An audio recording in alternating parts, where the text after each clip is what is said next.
You've been a licensed partner now. What has your experience been inside of the licensed partnership overall? One, there because I'm from outside of the US, the fact that we do it on a weekly basis right now it's amazing. I so look forward to our sessions. This is the Ben Herman Show. Hey, what's up, everyone? We have another awesome interview lined up. This is with Samperi, also known as DJ Double S, who is the owner of Soirée Entertainment out of Toronto, Canada. He also happens to be a ProfitableDJ license partner. We just got done with Wedding MBA and also the ProfitableDJ Mastermind. We got to meet all of the partners in person, which is incredible. Before we get into the interview though, I do want to give a shout out to Crockford's Hotel here inside of Resorts World in Las Vegas. This is actually in their lobby. They were so gracious to let us, since we had the mastermind upstairs in one of the rooms, they're so gracious to allow us to utilize their lobby to record this interview. So what's up, Sam? How you doing, man? Good. Thanks for bringing me over. Yeah, for Appreciate sure. it. Let's talk about Wedding MBA and the mastermind. So how was it, man, the Wedding MBA? It was good. I mean, as we know, it was Monday to Wednesday, pretty long days. Yeah. I guess your typical workday, like a 9 to 5 type of thing. But I mean, it was jam-packed with a lot of content to take in. So first time, but no, it was really good. Well worth it. What were like the biggest takeaways that you can think of from the top of your head? I would say the SEO was huge. Another big takeaway, because I got to get better at it, and that is posting content on social media. Those are, like, I'd say, my two biggest takeaways from the show. And the awesome part is he's an implementer, because right before this interview, he actually pulled out his phone and recorded a quick video for the socials. So I'm trying. Way to implement, man. That's awesome. Yeah. And then what do you think about the mastermind? So yeah, we just got done with that. It was a full day intensive, 9 a.m. to 9 p.m. We're in a really nice hotel suite, 64 floors up.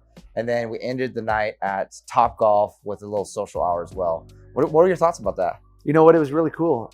Next level. I wasn't expecting it to be as good as it was. Oh, really? To be honest. Cool, man. Okay. I didn't know what to expect. This is the first time, so a bit of a Kinder surprise, let's say. Yeah. But no, it was amazing. Like, you know, it was really nice because over the course of, I'd say, August or July 2021, you know, we've been doing a lot of video calls over Zoom and so forth, as well as with some of the other licensees. So it was really nice to, first off, see everyone live in person right? for the first time, which is really cool. Definitely. But the actual mastermind was it was amazing. Like your mentor being there, Michael, and then Tommy being there as well. It was great. My mind is full right now, and that's it's funny because you mentioned I pulled out my phone to start recording.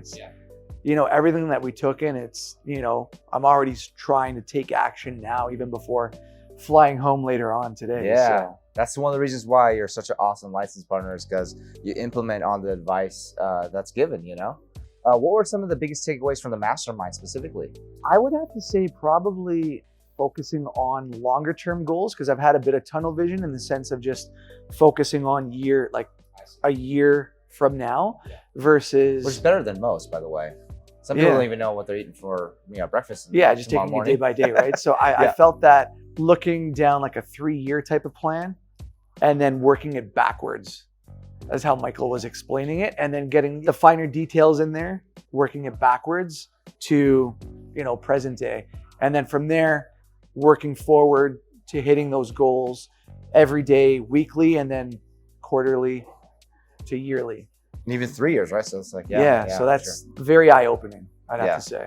And then what about like overall, like, you know, you've been a licensed partner now for just over 6 months, I want to say. Yeah. Right? What has your experience been inside of the licensed partnership overall?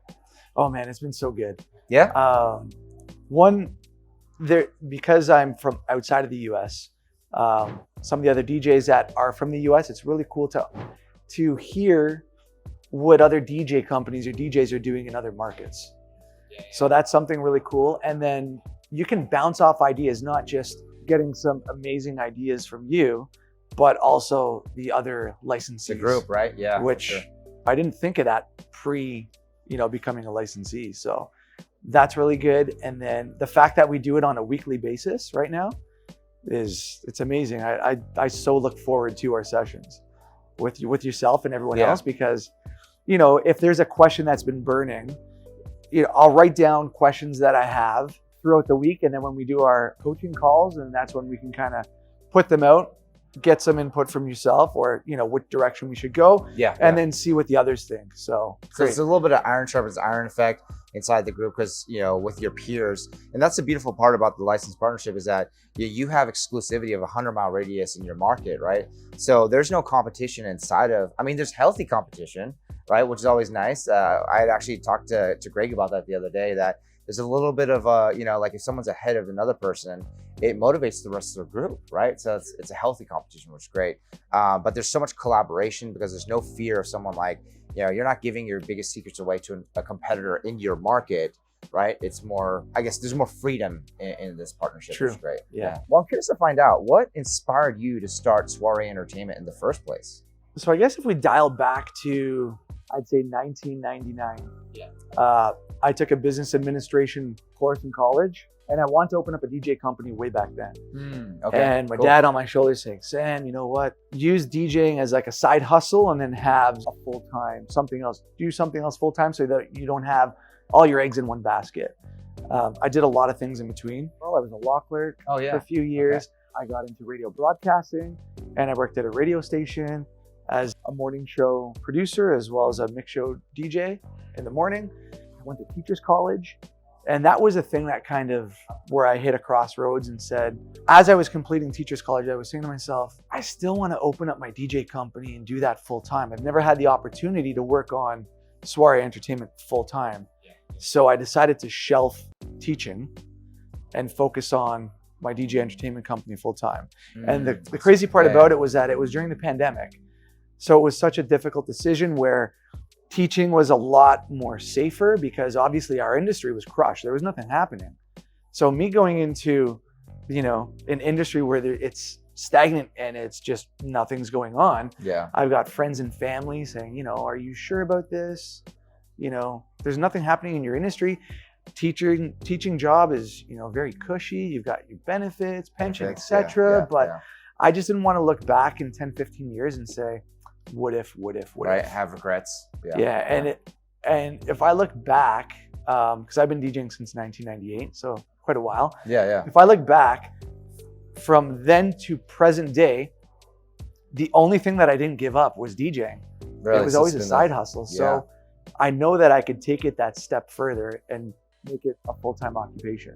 Absolutely. So I'm assuming, you know, you made the bold move to really double down on your DJ career. You actually walked away from teaching as well, right? Sam gave up, you know, the guaranteed paycheck, the safety cushion, right? Kind of burned all the boats and stayed on the island. What are some of the biggest challenges that you've experienced running your DJ business, and how did you get past them or conquer them? I would say the hardest thing was, because I haven't done this at a full-time capacity for myself. I worked for another company full-time, but it's always different, because you're doing one position versus, you know, wearing many hats. And I'm assuming you were the performer, right? You were the DJ, the talent that was actually performing for these companies, right? Yeah, I also did sales for them too. So you did do sales? Yeah, I was a sales account manager for them. Cool. But I mean, you don't see every other facet, you know, hiring talent, taking care of equipment, music management, etc. So I think the biggest challenge is staffing, really. Because like in our market, I'm not going to say all, but most of the DJs are subcontractors. And especially during the pandemic, when there wasn't as much business, there were a lot of DJs that were just kind of jumping ship. Whoever would feed them work, you know, the loyalty kind of went out the window. And just kind of started working for whoever would give them work. Because people were trying to survive, right? So I mean, you can't blame them. Like you said, they've got to survive. If you can't feed me, then on to the next, right? So I would say that was one big challenge that we're going to be working on ASAP. As soon as I leave, you know, pretty much this hotel and jump on a flight. But that would be one challenge, and then just the whole. It's kind of like, where do I start? So I was kind of lost there. So you're confused and lost. Yeah, like where do I start? So I was just kind of taking it day by day. I didn't really have a plan, and just kind of winging it off the cuff from what I've seen on the outside. What did you do? Did you look on YouTube, Google, like hang out in the forums? There were a couple DJs, again, from the US that I was following on first social media, and then they do like some webinars and so forth. So I'd check them out. And that's how it kind of circled back. And I stumbled across you through a webinar. Oh, okay, cool. Yeah. And I was like, this guy's got an aura to him. Like, I don't know, something here is good. And just kind of like, I don't know, I just had a really good vibe. And I said, I think I've got to look deeper into what Ben's got in store. Gotcha. So you signed up, and then that's kind of how you were able to learn more about. Yeah, exactly. Yeah, gotcha. What about like when it came to the challenges that you have already conquered, specifically? Like what does that look like? Oh, okay. So prior to us meeting, I was doing a little bit of like they call automation through CRM software. Oh yeah. Follow-ups with clients, that type of thing. I didn't really have all that much in place. So reaching out to clients everything was done manually. So it took up so much time. Yeah. Even like prepping music for events and weddings, like trying to do everything and not having any automation, that just killed me and drained me. So becoming part of Profitable DJ, putting all these small little things in place. I mean, they're not little, but when you start adding them all up, it makes a huge difference. Right? Like, yeah, I mean, sure. If I was working in another company that had multiple people taking care of admin, hate to say it, but you could literally remove some of that admin, like that staff. Yeah, for sure. With the things that Profitable DJ has in place. Absolutely. Because now it's just kind of on like autopilot, and I don't have to worry about it, and I can focus on other things. Absolutely. To help grow the company. Yeah, so those were some challenges, trying to physically remember to follow up with people, or if an inquiry comes in, like, oh man, I'd hear you've got to reply within 5 minutes. And there were sometimes, and I'm not even joking, there were some times where, this is going to sound crazy, but I would legit pull over to the side of the road if I'm on the road. So I could reply back to them to stay within that 5-minute bracket. So they're not moving on to the next DJ company, just email blasting people, right?